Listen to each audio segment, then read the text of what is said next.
Istilah makrifat adalah merupakan satu istilah yang masyhur penggunaannya dalam kalangan sebahagian kelompok aliran di alam Melayu, di mana ia pada asalnya datang daripada perkataan Arab makrifah yang membawa maksud pengetahuan.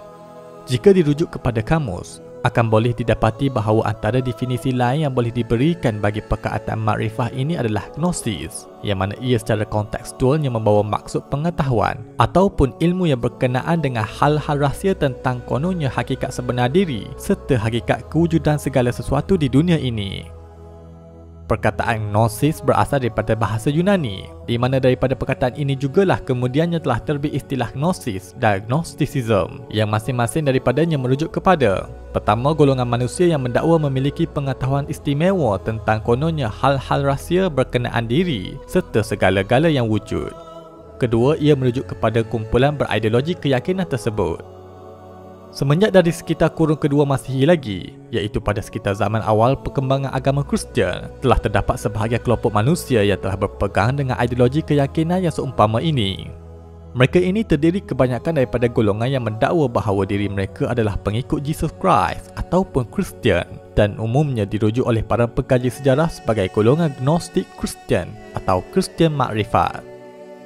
Mereka terdiri daripada beberapa pecahan kelompok seumpama Sethian, Valentinians dan Basilidians. Golongan Gnostik Kristian ini secara umumnya percaya bahawa alam semesta yang berada di sekeliling mereka sebenarnya tidak dicipta oleh Tuhan yang sebenar-benar Tuhan, tetapi sebaliknya adalah merupakan ciptaan Tuhan rendah yang digelar sebagai demiurge, yang merupakan hasil daripada emanasi cacat entiti Sophia. Entiti itu adalah salah satu emanasi Tuhan sebenar yang tinggal dalam kalangan Tuhan yang disebut sebagai Pleroma.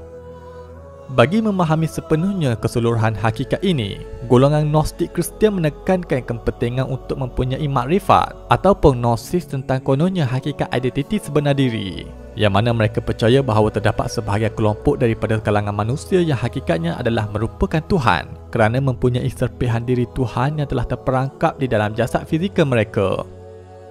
Golongan Valentians misalnya mempercayai bahawa terdapat 3 jenis kelompok manusia di dalam dunia ini.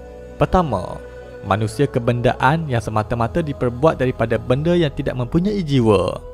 Kedua, manusia biasa yang mempunyai jiwa.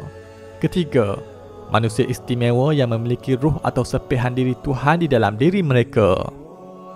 Kepercayaan golongan Valentinians tentang wujudnya manusia istimewa yang memiliki ruh atau serpihan diri Tuhan di dalam diri mereka ini dipercayai diambil daripada tulisan Saint Paul sendiri, di mana menurut bab 2 surat pertama kepada gereja Korintus ada menyatakan, kerana siapakah antara manusia yang mengetahui tentang seorang manusia jika bukan roh manusia tersebut sendiri yang berada dalam dirinya?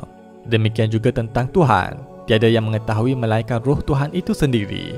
Sekarang kita tidak menerima ruh dunia, tetapi sebaliknya roh yang datang daripada Tuhan supaya kita boleh memahami apa yang telah dikurniakan Tuhan kepada kita, yang mana kami juga berbicara bukan dengan menggunakan kata-kata yang diajarkan oleh kebijaksanaan manusia, tetapi sebaliknya yang diajarkan oleh roh bagi menerjemahkan perkara-perkara kerohanian kepada orang-orang yang mempunyai roh.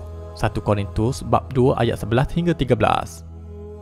Selain itu, kecenderungan untuk memandang hina kepada jasad fizikal yang umumnya terdapat pada kesemua kelompok Gnostik Kristian turut dilihat berasal daripada ajaran Saint Paul, yang mana Saint Paul ada menyatakan, apa yang hendak saya kemukakan sekarang ini saudara-saudara adalah tubuh yang mempunyai daging dan darah tidak akan mewarisi, yakni memasuki era kerajaan Tuhan, serta tidak pula yang bakal mereput akan mewarisi yang tidak akan luput.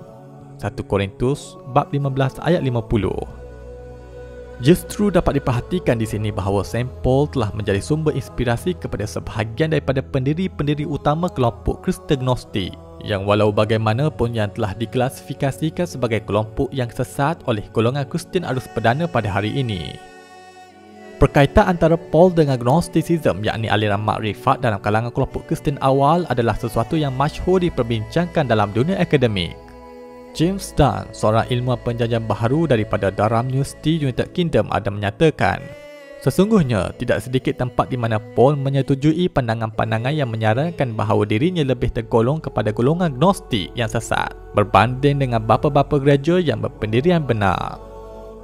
Dalam buku Penuhanan Jesus, bagaimana falsafah dan batiniah berperanan ke atasnya, ada dihuraikan tentang bagaimana sampel yang dipercayai telah terpengaruh dengan fahaman batiniah Yahudi yang mengagungkan entiti Sofia.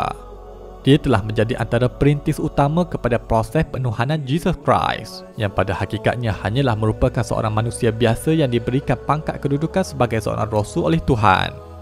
Seperti firman Allah di dalam Al-Quran, ما المسيح ابن مريم إلا رسول قد خلت من قبله الرسل وأمه صديقة كانا يأكلان الطعام